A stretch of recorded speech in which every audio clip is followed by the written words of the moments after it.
Cuando vemos la resurrección de Lázaro, en mi mente está la iniciativa y la ilustración de un terremoto.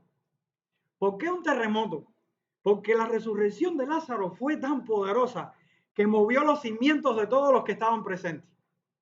Estaban los discípulos con temor, los discípulos con poca fe, y Jesús les mueve en medio del contexto a ir a Lázaro y a enfrentar sus temores y a enfrentar sus dudas.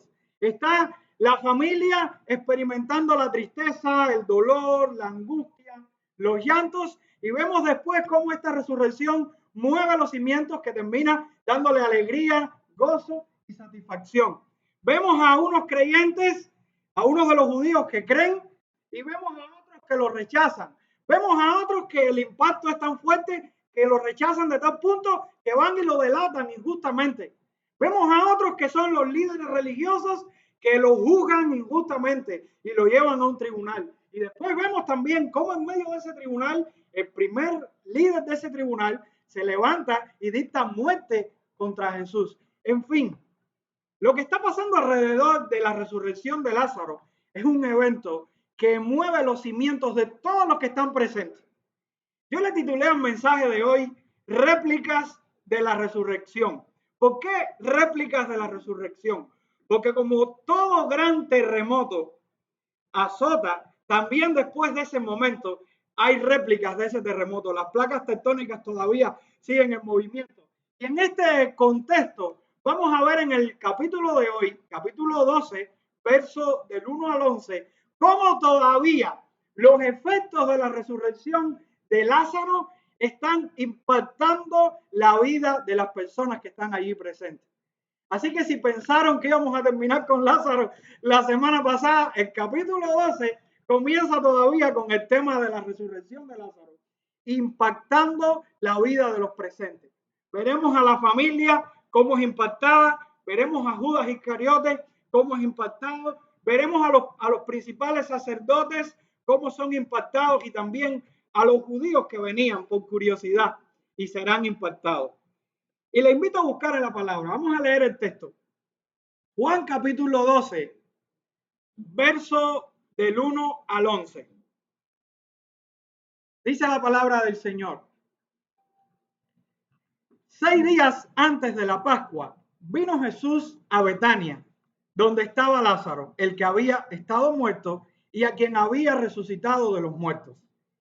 Y le hicieron allí una cena. Marta servía y Lázaro era uno de los que estaban sentados a la mesa con él.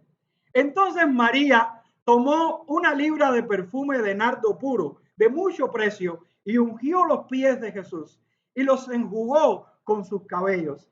Y la casa se llenó del olor del perfume. Y dijo uno de sus discípulos, Judas Iscariote, hijo de Simón, el que le había de entregar: ¿por qué no fue este perfume vendido por 300 denarios y dado a los pobres? Pero digo esto, no porque se cuidara de los pobres, sino porque era ladrón y teniendo la bolsa sustraía de lo que se echaba en ella.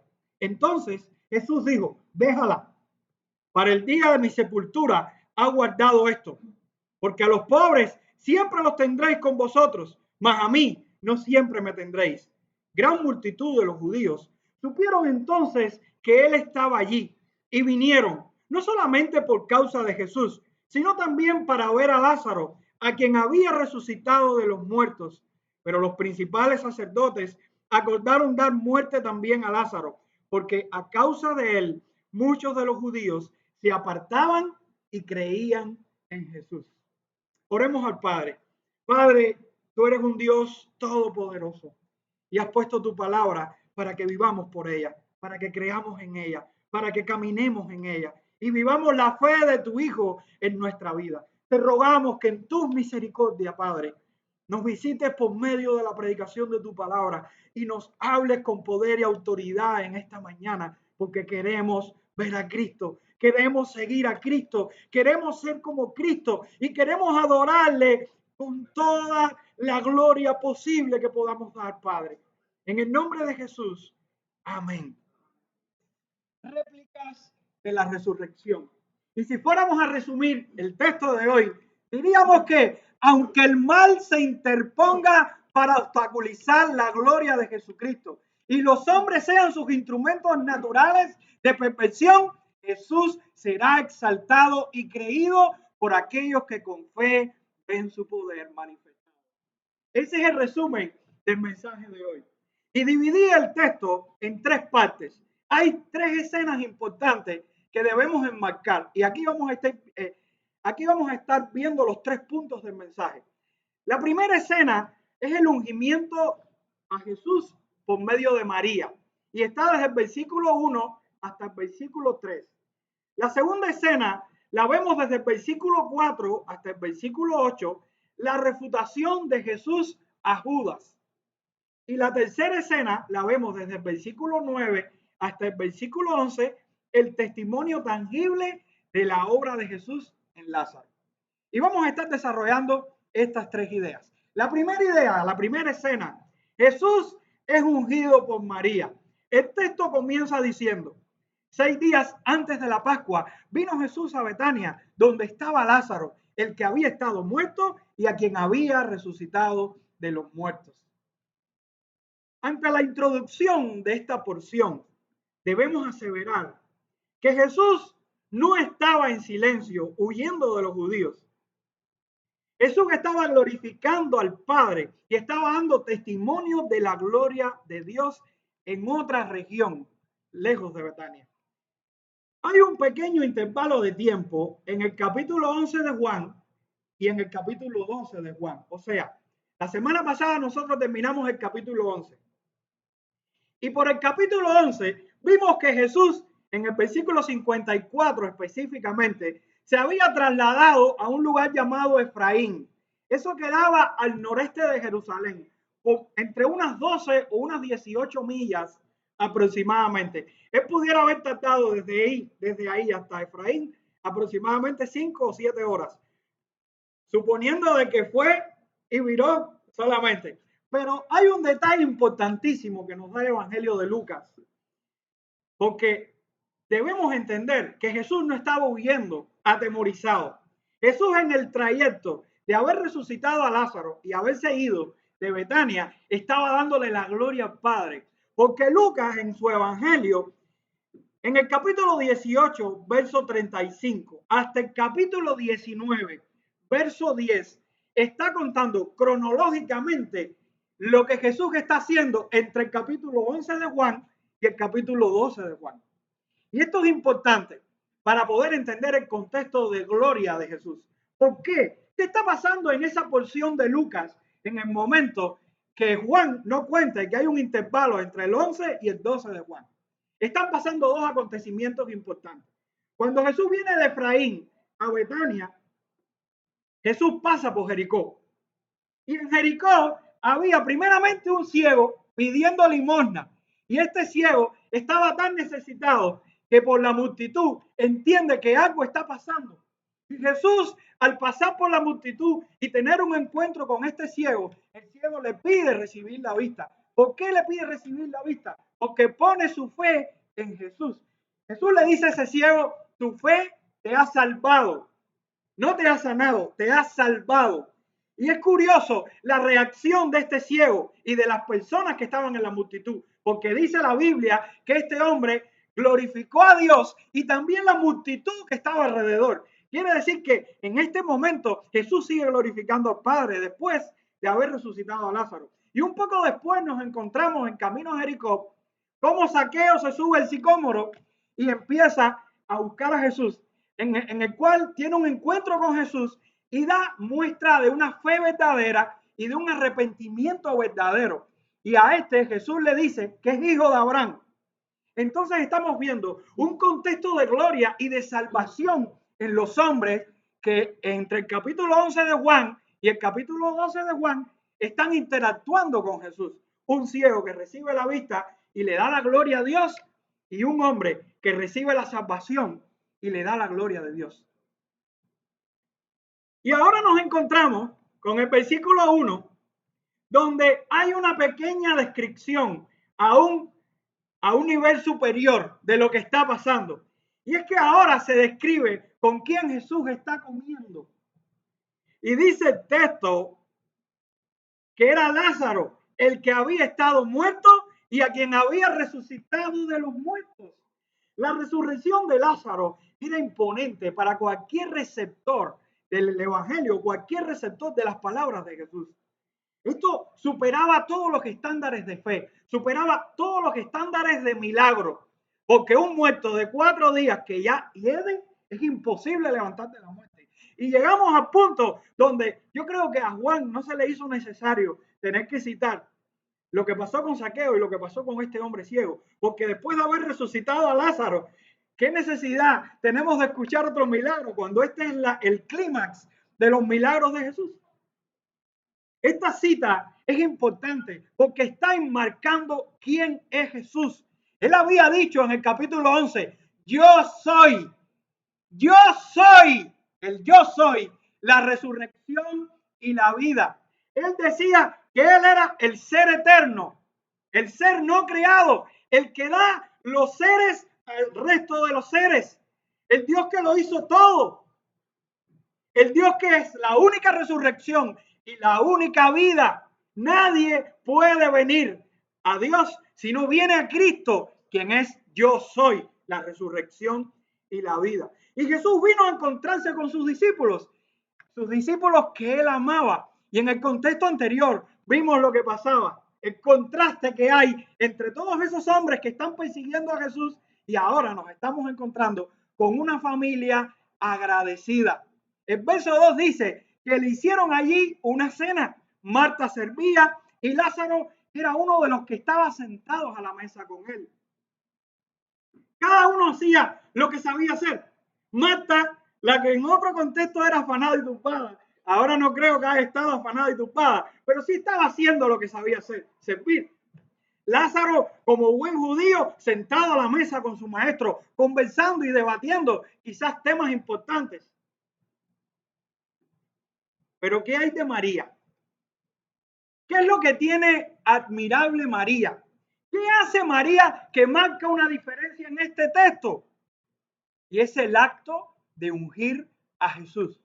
María unge a Jesús. El verso 3 nos dice, entonces María tomó una libra de perfume de nardo puro de mucho precio y ungió los pies de Jesús y los enjugó con sus cabellos. Y la casa se llenó del olor del perfume.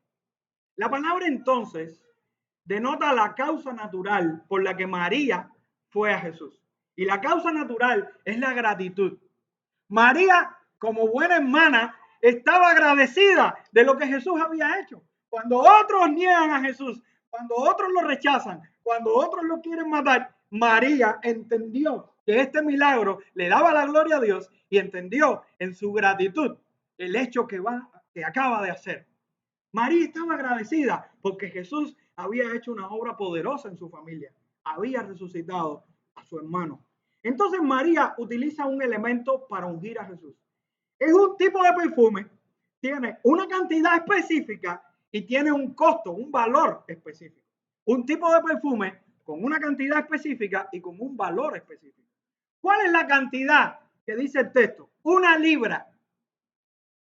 En la antigüedad no se medía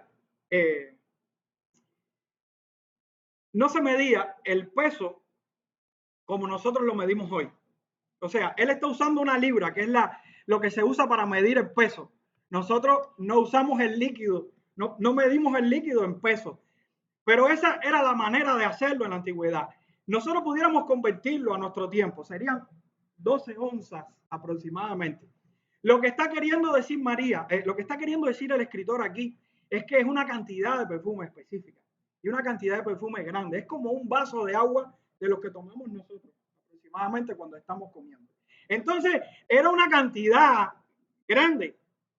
Era un tipo de perfume específico. Dice que era de nardo puro. Esto es como un aceite aromático. Es espeso, pero es extremadamente escaso porque este aceite venía de la India o de Nepal. Así que imagínense el tipo de perfume que cuando se derramó sobre Jesús, dice la Biblia que llenó la casa completa del olor. Ustedes que conocen de perfumes y saben que cuando un perfume es bueno, un poquitico nada más de perfume de esencia en la piel dura Si no, pregúntale a mi esposa y a mi hija lo que hacen de vez en cuando para probar los perfumes. Pero es interesante cómo este perfume, que era una buena cantidad, que también era exclusivo, pero también registra a la escritura que es de gran precio, tiene un gran valor. Este precio es tan importante para ellos que Judas, el económico del grupo, claro, por sus malos pensamientos, saca una cuenta rápido en su mente y dice, esto da para 300 denarios. ¿Saben cuánto era 300 denarios en el contexto? El salario de una persona normal en un año. Imagínese usted que el salario de los que vivimos aquí está entre 20,000 y 50,000 dólares al año aproximadamente, el común. Imagínese tener que trabajar un año completo para pagar un vasito de perfume. Imagínese el valor que tenía ese perfume. Judas saca la cuenta rápido y dice 300 denarios, valor de un año. ¿Pero qué es esto? Esa es la fortuna de alguien. Eso es lo que puede tener alguien guardado en su casa como una fortuna y lo está desperdiciando. Pero María derramó ese perfume sobre Jesús. Y lo admirable de esto es que María no le dio a Jesús nada que no le costara. María le dio a Jesús lo mejor, hermanos. Le dio lo mejor porque Jesús se merece lo mejor para María. ¿Se merece lo mejor para nosotros? María estaba motivada de gratitud. María estaba agradecida de Jesús. ¿Y María qué podía hacer? Dar lo que tenía, lo más valioso, lo más costoso, lo que otros no pueden dar. Ella dio lo mejor. Pero lo más sorprendente de esto es que el acto de María es un acto de adoración. No es una simple gratitud, es una gratitud llevada a adoración. Y hay un dato curioso, porque esta escena la cuenta también el Evangelio de Marcos y el Evangelio de Mateo. Y lo curioso es que Mateo y Marcos, en sus capítulos, cuando están refiriéndose a este evento, están diciendo que María ungió a Jesús por la cabeza. Y aquí Juan está diciendo que María ungió a Jesús en los pies. ¿Existirá alguna contradicción? Eso es un texto utilizado para decir que la Biblia tiene errores. Sin embargo, vamos a ver el cuadro. Vamos a ubicarnos en el cuadro. ¿Cómo comían los judíos? Los judíos se sentaban en una mesa en forma de herradura, en la cual era en el piso, no como nosotros, y se sentaban de una manera que los pies le quedaban echados hacia el lado. Estos judíos, cuando están sentados, imaginemos el cuadro, que es posible lo que haya pasado, que Jesús está sentado con los discípulos, donde no hay mujeres en la mesa, y llega María por detrás y le echa el aceite, como dice Marco y Mateo, le echa el aceite en la cabeza y ese aceite rueda por todo el cuerpo y llega a los pies. Y Juan está haciendo énfasis específicamente en los pies, cuando Mateo y Marcos están haciendo énfasis en la cabeza. ¿Por qué Mateo y Marcos hacen énfasis en la cabeza? Porque está dándole un valor honorable a Jesús. Pero Juan tiene otro enfoque y Juan quiere acentuar específicamente los pies. ¿Por qué? Porque María está tomando un acto de sumisión, un acto de humildad, un acto de adoración. No hay contradicción alguna, lo que hay es un complemento y un enfoque diferente en lo que quiere transmitir Juan a lo que quiere transmitir Mateo y Marcos. Y aquí está el complemento, pero aquí está la verdad del texto de hoy, porque María lo que está dando es lo mejor. María está dando una muestra de lo que significa venir ante Jesús. Marta anteriormente había entendido en sus palabras y había confesado con sus palabras quién era Jesús. Ahora nos encontramos con María, no con sus palabras, sino con sus hechos. Lo que Marta entendió por sus palabras, ahora María lo entendió en sus hechos. María está entendiendo quién es Jesús. Jesús dijo, yo soy la resurrección y la vida. El que cree en mí, aunque esté muerto, vivirá. Y Marta entendió esto y le confiesa, tú eres el Señor, el Hijo de Dios, tú eres el Cristo, el enviado del Padre.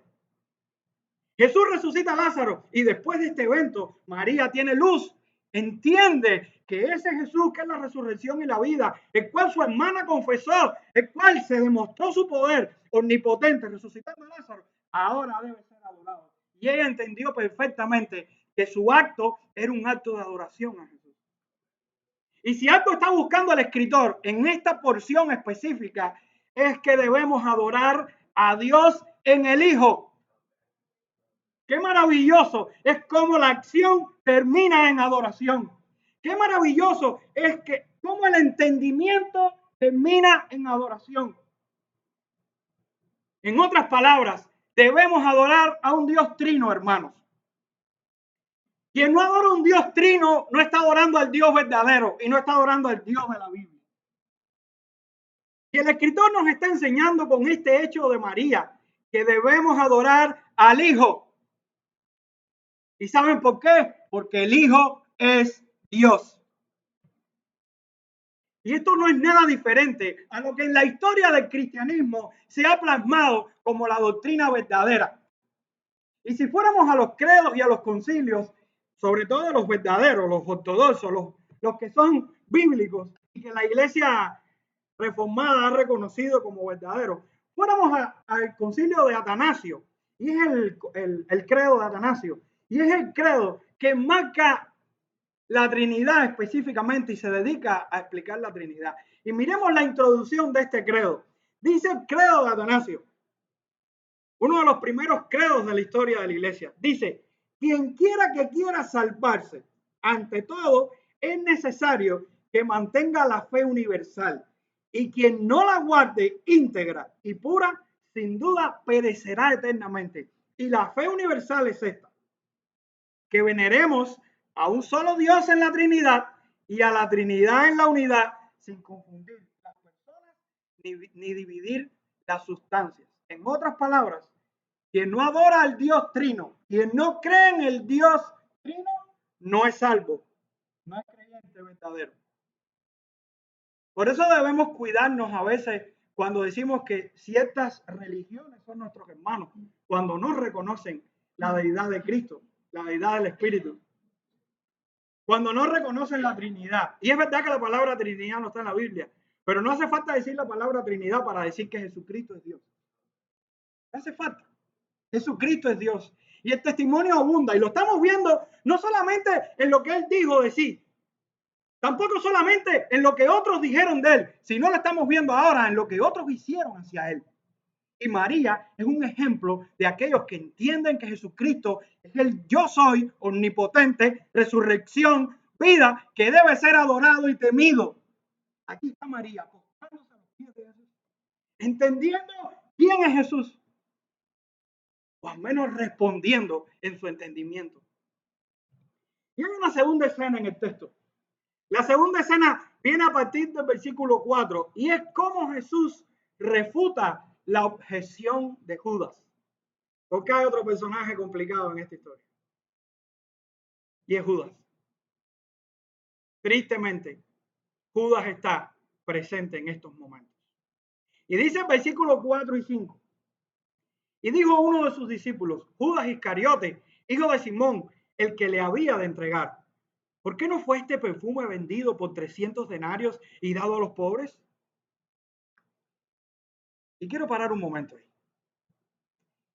Porque también es curioso que los evangelios de Mateo y Marcos citan esta protesta no a Judas, sino a los demás discípulos. Cuando nosotros vamos a Mateo 26, del 8 al 9, Mateo usa este mismo texto para decir, al ver esto los discípulos se enojaron, diciendo, ¿para qué este desperdicio? Porque esto podía haberse vendido a gran precio y haberse dado a los pobres. Y cuando vamos al Evangelio de Marcos, capítulo 14, del 4 al 5, dice, y hubo algunos que se enojaron dentro de sí y dijeron, ¿para qué se ha hecho este desperdicio de perfume? Porque podía haberse vendido por más de 300 denarios y haberse dado a los pobres, y murmuraban entre ellos. Ahora, ¿qué vemos aquí de complemento? Y acuérdense siempre, la Biblia no tiene errores. No piense eso en su mente. Cuando hay diferencias es porque hay complemento. Y cuando hay diferencias es porque cada escritor está enfocando algo específico. Pero eso no significa que lo otro no pueda ser posible en el evento. Ahora, estamos viendo por el Evangelio de Juan, que es el que estamos tratando hoy, que Judas es el que inició la protesta, que Judas fue el que protestó. Estamos viendo por Mateo, que fueron los discípulos enojados. Y estamos viendo por Marcos, que son algunos de los que estaban ahí. Ahora, ¿no pudiera haber sido las tres cosas? Porque Pueden haberse enojado todos, pero lo interesante es por qué Juan puntualiza a Judas y no a los demás. Porque Juan está haciendo énfasis en el causante de la división, en el cabecilla, en el que encendió la llama, en el que provocó el problema, en el que estaba en su corazón maldiciendo a Jesús. Aquí no hay dudas de que puede haber sido una protesta generalizada entre los discípulos. Pero lo que sí es evidente por el texto de hoy es que aunque quizás hubo una protesta larga o corta por los discípulos, el que incendió el fuego, el que empezó el problema y el que fue la mayor influencia negativa fue Judas, que fue necesario mencionar su nombre. Porque el personaje de Judas es citado en el Evangelio como una personificación del mal. Judas es un hombre negativo, es un hombre condenado, es un instrumento de maldad. Y cada vez que Judas se usa en Juan, tiene implicaciones muy fuertes negativamente. Y citar a Judas específicamente, es decir, que el mal está levantándose directamente contra las palabras de Jesús y los hechos de otros en amor hacia Jesús. Cuando nosotros vamos al capítulo 6 de Juan, se cita a Judas y se cita en contraste con la declaración que tiene Pedro sobre Jesús. Muy parecida a la declaración de Marta, que él era el Cristo, el Hijo de Dios. Y cuando se está insertando esas palabras de Pedro, en el mismo capítulo 6, se está humillando a Judas y se está declarando de Judas por el conocimiento anticipado de Jesús, que era el diablo, que era quien le iba a entregar. Y ahora en este texto se está mostrando la verdadera acción de Judas. El texto de hoy está diciendo que es un ladrón. Él no es inocente, es un ladrón. Él era el tesorero del grupo, el que tenía el dinero. Y cogía y se llevaba el dinero. Pero cuando vamos al capítulo que viene, el capítulo 13, se cita a Judas también. Y Jesús está aludiendo a él como alguien que no está limpio, alguien que está sucio, porque Jesús conocía las intenciones del corazón de Judas en entregarle.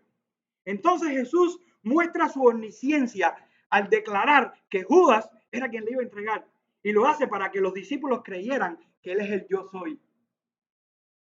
Miren qué interesante esto, porque esto termina Jesús diciéndole a Judas, haz lo que tienes que hacer. Ve a hacer lo que tienes que hacer. Después lo vemos en el capítulo 17. ¿Y qué hace Judas en el capítulo 17?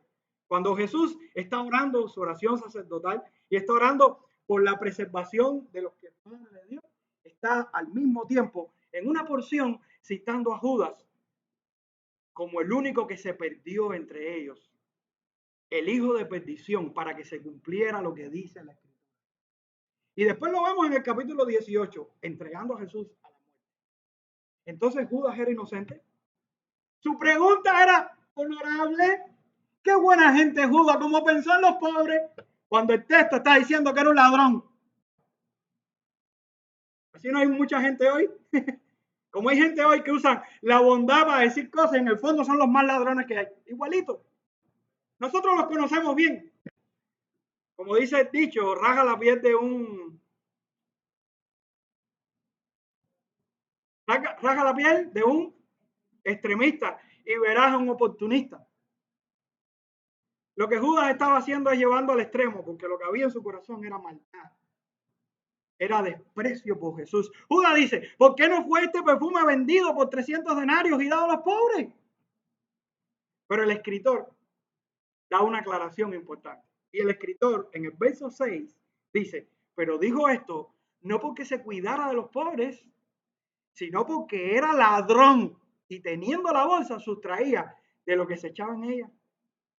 Además de esto, hay una defensa de Jesús, porque no solo el escritor aclara la condición de Judas, ahora Jesús en el versículo 7 y 8 dice estas palabras. Entonces Jesús dijo, déjala, para el día de mi sepultura ha guardado esto, porque a los pobres siempre los tendréis con vosotros, mas a mí no siempre me tendréis. Jesús asocia el acto de María a una acción anticipada de su muerte. Cuando María lo unge, Jesús está haciendo énfasis en que este acto de María está anticipando la muerte de Jesús. El texto de Mateo sí me gusta citarlo en este momento, porque Mateo lo dice de una manera más precisa. Mateo 26:12 dice, porque al derramar este perfume sobre mi cuerpo, lo ha hecho a fin de prepararme para la sepultura. De la misma manera que Marta y Pedro tuvieron una revelación del Mesías clara, visible, María pudo haber tenido esa iluminación para venir y en su entendimiento tomar una acción de adorar a Jesús. María, como mismo Pedro entendió y Marta, María también entendió, pero lo manifestó de una manera diferente. Recordemos que a diferencia de otros, María es la discípula que está a los pies de Jesús. Es la discípula que está oyendo cuando otros están protestando y cuando otros están cuestionando otras cosas. María está pendiente a lo que dice Jesús. Y eso es muy importante porque probablemente María hubiese escuchado en algún momento que Jesús iba a morir y lo hubiese escuchado repetidas veces y había llegado a conclusiones después de haber escuchado todas estas confesiones y lo que Jesús dijo de que Jesús iba a morir y se adelantó a los demás. Tuvo un momento de luz. Entonces María, a diferencia de otros, es la que pone en práctica la adoración a Jesús. Y esto no puede disminuir la gloria de Cristo en pensar en los pobres, porque Cristo, ¿quién como Cristo para pensar en los pobres?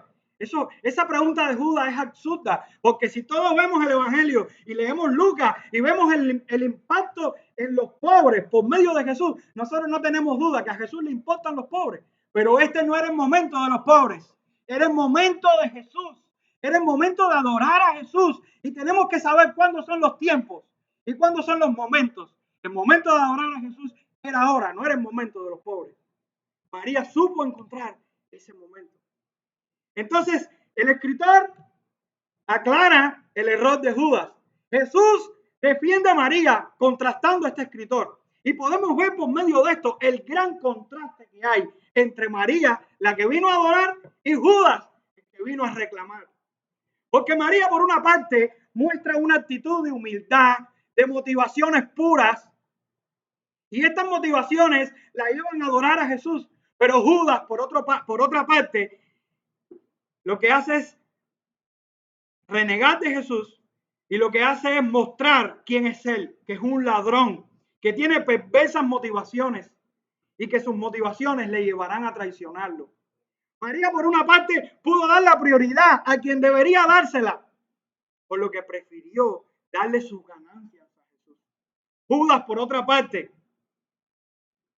su prioridad eran las ganancias. A él lo que le importaba era el dinero. Y por eso se justificó con los pobres. Por eso usó a los pobres como un pretexto. Pero su final es despreciar a Jesús. María, por una parte, vio una oportunidad para adorar. Judas, por otra parte, vio una oportunidad para despreciar a Jesús. María, por una parte, recibió la aprobación de su maestro. Pero Judas, por otra parte, recibió la reprobación de su juez. Y cuando Jesús es un maestro amoroso para unos, será un juez vengador para otros. Y les recuerdo las primeras palabras que leí cuando terminé de leer el texto al inicio. Aunque el mal se interponga para obstaculizar la gloria de Jesucristo y los hombres sean sus instrumentos naturales de perversidad, Jesús será exaltado y creído por aquellos que con fe ven su poder manifestado. Y ahora caemos en la tercera escena del texto. Y es cómo Jesús ha dejado un testimonio tangible de su obra en Lázaro. ¿Y saben para qué? Para que todos creamos. Dice desde el versículo 9 hasta el versículo 11. Gran multitud de los judíos supieron entonces que él estaba allí.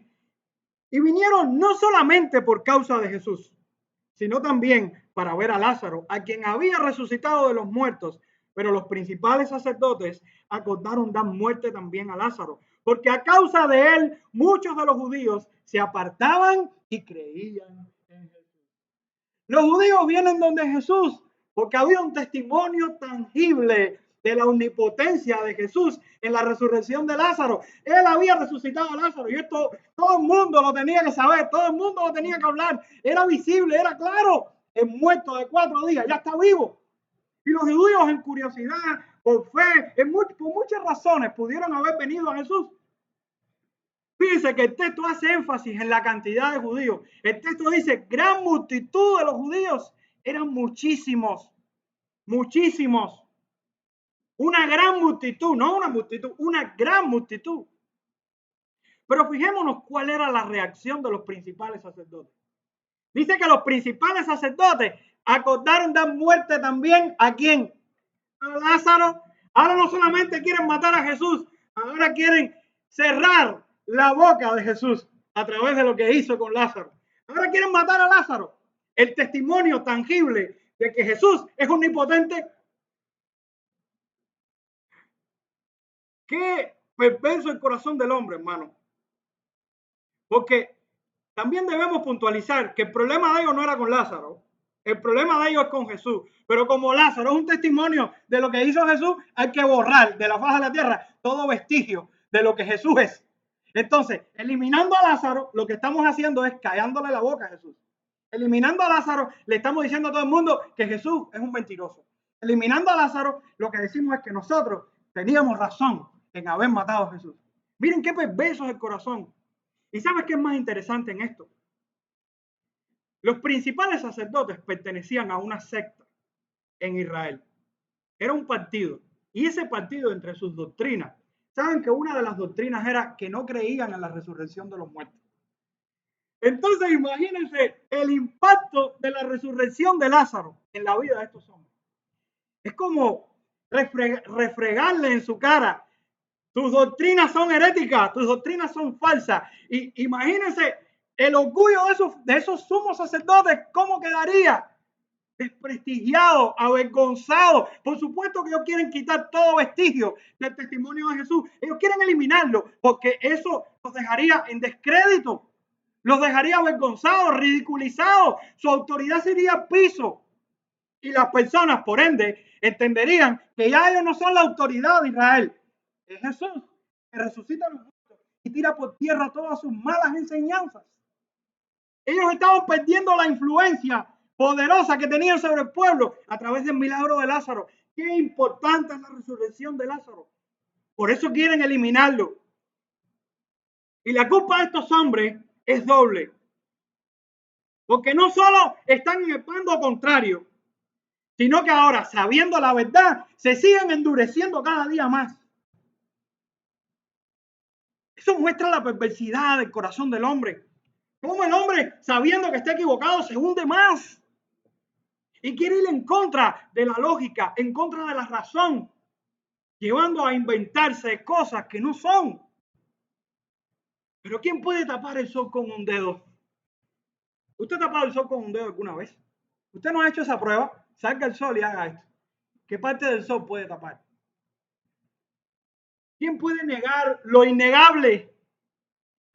Alguien dijo en una ocasión que si todos los hombres nos volviéramos ciegos y no pudiéramos ver el sol, eso no disminuye ni una gota la gloria y la luz del sol. ¿Cree usted que si todos los hombres nos volviéramos incrédulos, Dios no sería Dios? ¿Cree usted que si todos nos perdiéramos y nos fuéramos a un infierno, Dios dejaría de ser Dios? ¿Cree usted que si todos han negado a Jesús, Jesús dejaría de ser omnipotente? No, hermanos, no somos nosotros, es Él. Se trata de Él, de su gloria, hermano. Se trata de su gloria y de que nosotros estemos alineados con Él. Porque el que no está alineado con Jesús termina como estos fariseos, cada día más endurecidos, como estos sumos sacerdotes. Cada día más endurecidos, cada día más incrédulos y cada día más condenados, justamente. Y aquí es donde se rompe la ironía. Porque aquí vamos por el texto que cuando estos sumos sacerdotes, que eran los responsables espirituales del pueblo, debían creer en el Mesías porque ellos conocían la Escritura, debían creer que Jesús era el enviado, estaban endurecidos. Pero vemos al pueblo común, al pueblo pero el pueblo viniendo a Jesús, teniendo fe. Y así queda la evidencia, porque el texto termina diciendo que los judíos se apartaban de sus creencias, se apartaban de sus costumbres, se iban del judaísmo porque querían creer en Cristo, hermano. ¡Qué glorioso! Y por eso no me cansaré de decirles que aunque mal se interponga para obstaculizar la gloria de Jesucristo y los hombres sean sus instrumentos naturales de perversidad, Jesús será exaltado y creído por aquellos que con fe ven su poder manifestado. El mal es manifestado en el texto de hoy. Y es manifestado a través de dos tipos de personas, Judas y estos principales sacerdotes. En la personificación de Judas, vemos a Judas obstaculizando la adoración de María. Pero hay muchos hoy que no son diferentes a Judas. Hoy muchos son instrumentos de obstaculizar la adoración de vida a Cristo. Y a través de su manipulación y sus malas intenciones, se han lanzado contra la iglesia para menguar la gloria de Cristo. Se desconectan del conocimiento verdadero de quién es Cristo, del conocimiento verdadero del propósito de Cristo. Y aluden a que no hay que tener tanto conocimiento, lo básico. No. Eso me estremece. Porque no puedo entender que aún cristianos de 20 años en la iglesia todavía se estén cuestionando si hay que estudiar la Biblia a profundidad o no, hermanos. María entendió quién era Jesús. Y si nosotros entendemos quién es Jesús, lo buscaremos hasta el final de nuestra vida, con la profundidad de nuestro entendimiento. Así que no podemos ser irresponsables en quién es Jesús, su plan y su propósito. Estas personas atentan con las implicaciones de lo que significa una vida de piedad, una vida de adoración. Están interponiéndose. Cambian las estructuras de la escritura por prioridades que no son la adoración bíblica. Tergiversan la obra de Cristo en la salvación, llevando a los hombres a religiones de obra. Convierten la religión en obras sociales. Y al final terminan negando a Jesús. Pero también estos sumos sacerdotes son el ejemplo de aquellos que niegan la deidad de Cristo, de aquellos que niegan el poder sobrenatural de Cristo y son parte de aquellas religiones o doctrinas que no creen que Cristo es Dios, que no creen que Él tiene poder para resucitarnos de los muertos. Por eso los testigos de Jehová no pueden creer en una resurrección. Por eso tienen que creer que cuando morimos estamos en un sueño eterno, porque no creen que Cristo es Dios. Si Cristo es Dios y levantó a Lázaro y Él se levantó de la muerte, nos levanta, hermano. Hermanos, no seamos engañados. No nos dejemos engañar. Y quizás no tenemos toda la claridad de la escritura, pero les puedo garantizar de que estamos en el camino correcto, de que estamos caminando en el camino correcto, con diferencias, con debilidades, con flaqueza, pero tenemos la verdad, tenemos la escritura, estamos en la línea histórica de aquellos que han creído en Cristo, quien es Dios, sobre todo Dios. Pero hay un grupo de gentes que personifican el bien en este texto. Y lo vemos en tres partes: la familia, la mujer y los hombres. La familia era una familia agradecida. Era una familia que celebraba y que entendía la obra de Jesús y lo hacía en gratitud. Así somos nosotros. Cada uno hacía lo que sabía hacer. ¿Acaso eso no es lo que hace la iglesia? Compartir los dones los unos a los otros y tener comunión los unos con los otros y aportar en el reino lo que podemos hacer. Cada uno con lo que sabe hacer. Marta sirve, Lázaro está sentado a la mesa aprendiendo de Jesús, María viene y le unge. Cada uno hace lo que bien sabe. Pero específicamente quiero enmarcar esa posición de María. Porque esta mujer adora, esta mujer comprende quién es el redentor de su vida. Esta mujer entiende que Jesús es el redentor de los hombres. Entiende la obra de Jesús en su muerte, porque está anticipando la muerte de Jesús. Esta mujer entiende que el camino a la salvación es Cristo, pero es un Cristo que va a morir por los pecados de su pueblo. Y por último, nos encontramos con unos hombres que vienen a Jesús, pero apartándose de su vieja vida, apartándose de sus costumbres, apartándose de su idiosincrasia y su ideología, por seguir el camino de Jesús. Amados, esta es la vida del creyente.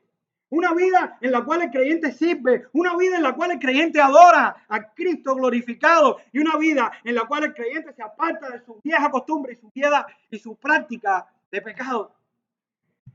¿Qué mayor maravilla podemos encontrar en este texto que el llamado que nos hace Dios a adorarle en verdad? Adorarle en el conocimiento de quién es Cristo, postrarnos ante Él, entender de que no somos nada, que Él es todo, que tuvo un propósito y que nos ha salvado para que le glorifiquemos. Y quiero terminar con dos preguntas. La primera pregunta: ¿serás de aquellos que se oponen a Cristo y caen bajo su mazo judicial, donde el juicio divino les expondrá como enemigos abiertos de la salvación al final de los tiempos? ¿O serás de aquellos que se disponen a creer, que se disponen a apartarse del mal, que se disponen a adorar a Cristo, a ese Cristo vivo que ha dado salvación a aquellos que estaban muertos y tuvieron fe y reconocieron que Él es el Salvador? ¿Quién eres tú en este día? ¿Qué camino escogerás? ¿El de Judas? ¿El de los principales sacerdotes? ¿O el de María, su familia y aquellos judíos que se apartaron? Que las réplicas de la resurrección de Lázaro lleguen tan profundo, impactan tanto nuestra vida como lo hizo con aquella gente. Amén. Oramos al Señor. Padre, tu palabra es bendita por los siglos de los siglos. Y nosotros como creyentes nos humillamos a ella.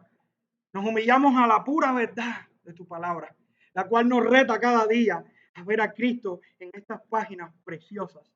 Pero Señor, ayúdanos a entender, ayúdanos a vivir cada día más como cristianos piadosos, cristianos genuinos, cristianos que se apartan del pecado, cristianos que viven una vida de integridad, Señor, y que las muchas multitudes, los muchos comentarios y las muchas influencias de aquellos que se ponen para obstaculizar la verdad de tu palabra no puedan afectarnos a punto de negarte y de abandonar esta fe que es tan preciosa y tan maravillosa y sostenida por el poder omnipotente de Jesucristo. Señor, te amamos